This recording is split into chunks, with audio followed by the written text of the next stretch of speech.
కాంగ్రెస్ ప్రభుత్వం వస్తే ఒక ఏడాదిలోనే 2 లక్షల ఉద్యోగాలు మేము విడుదల చేస్తామని చెప్పేసి ఆ 3 సంవత్సరాలు అయినా కూడా ఈ 3 సంవత్సరాల్లో రాష్ట్ర ప్రభుత్వం నిరుద్యోగ యువతను మొత్తం కూడా నెలకొక సాగు చెప్తూ అబద్ధం చెప్తూ నాంచుతూ మోసం చేస్తూ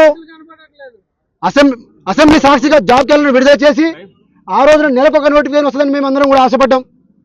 అప్పటి నుంచి మొదలు పెడితే 40,000 ఒకసారి అంటాడు, 70,000 అంటారు, 30,000 అంటారు. లాస్ట్కి ఎస్ఐపిసి నోటిఫికేషన్ వస్తుంది అని చెప్పి 3 సంవత్సరాల తర్వాత మేము ఇస్తామని చెప్పేసి మీరు అన్నది ఏంది? 5,000 ఉద్యోగాలు.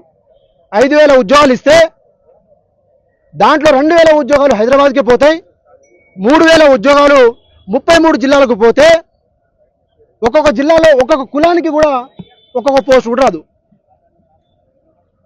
ఇలాంటి నేపథ్యంలో మీరు 3 సంవత్సరాల నుంచి ఎస్ఐపిసి నోటిఫికేషన్ 14,000తో వస్తుంది, 15,000తో వస్తుంది, 20,000తో వస్తుంది. డీజీపీ చెప్పినారు కదా దీని మీద ఇన్ని ఖాళీలు ఉన్నాయని చెప్పేసి, 20,000 ఉద్యోగాలు ఖాళీగా ఉన్నాయని చెప్పేసి అన్నారు కదా.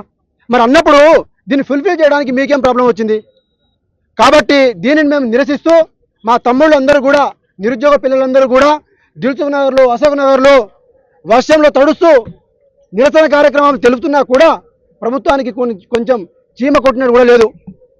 ఈ యొక్క టోటల్ ప్రాసెస్ని, ఈ ప్రభుత్వం యొక్క వైఖరిని మేము తీవ్రంగా ఖండిస్తూ నిరసిస్తూ ఈరోజు ఉస్మానియా యూనివర్సిటీ పోరాటాల గడ్డ అయినటువంటి ఉస్మానియా యూనివర్సిటీ నుంచి ఉద్యమాన్ని మేము మొదలు పెడుతున్నాం.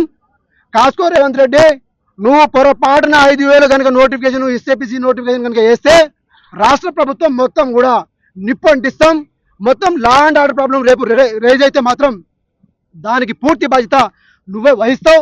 రాష్ట్రంలో మరో తెలంగాణ ఉద్యమాన్ని ఈ ఎస్ఐపిసి నోటిఫికేషన్ 20,000 వేయాలని చెప్పేసి డిమాండ్ చేస్తూ మేము భారీ ఎత్తున నిరసన కార్యక్రమాలని, మెరుపు ధర్నాలని, మాకు ఈ తెలంగాణ యువత ఒక్కసారి నిప్పు కణికలై బయటకు వస్తే ఎట్లా ఉంటుందో చేసి చూపిస్తామని చెప్పేసి ఈ యొక్క సందర్భంగా రాష్ట్ర ప్రభుత్వానికి హెచ్చరిస్తా ఉన్నాం.